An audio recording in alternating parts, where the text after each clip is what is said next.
صاعقا بالكهرباء. هكذا تم إعدامي وأنا قاصر ومظلوم في فترة كانت فيها العنصرية بأوجها في الولايات المتحدة. المدارس منفصلة بين ذوي البشرة البيضاء والسمراء، وقطارات سكك الحديد تفصل بين بيوتنا، ولا يوجد أي نوع من الاختلاط بين أصحاب البشرتين.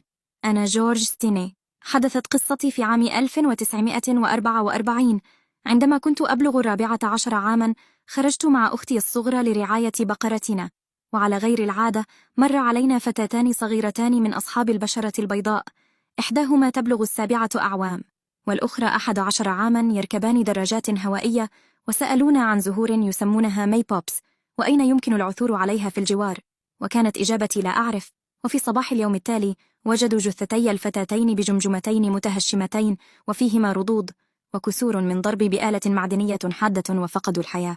تجمع عشرات من الرجال البيض أمام منزلنا أثناء وجودي أنا وأختي الصغرى، وفي غياب والداي قام الرجال بربطي بالحبل وأخذوني إلى الشرطة لأنني آخر من رآهم، واستجوبوني في غرفة صغيرة من دون حضور والداي أو محام أو حتى شهود.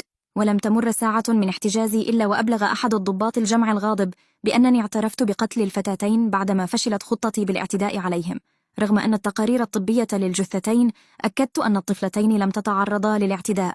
ولا يوجد لي اعتراف مسجل أو حتى مكتوب، ولا يوجد دليل. بقيت حالة الغموض مسيطرة على مصيري حتى حلول موعد محاكمتي بعد شهر، ولم يعرف والداي شيئا عني أو بمكاني منذ اليوم الذي اعتقلوني فيه. وجرت المحاكمة من دون حضورهم، وحضر محتجين عددهم ما يقارب 1500 شخص، وجميعهم من ذوي البشرة البيضاء، وتم حكمي بالإعدام صعقا بالكهرباء، ونفذ الحكم.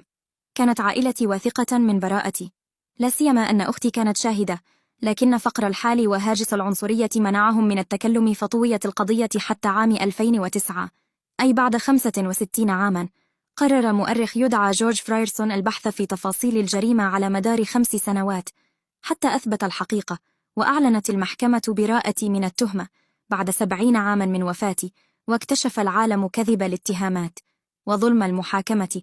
أعلنت البراءة بعد موتي، لكن ذلك لم يحييني ولم يعيد لي طفولتي المسلوبة، مع إبقاء سؤال: من قتل الفتاتين؟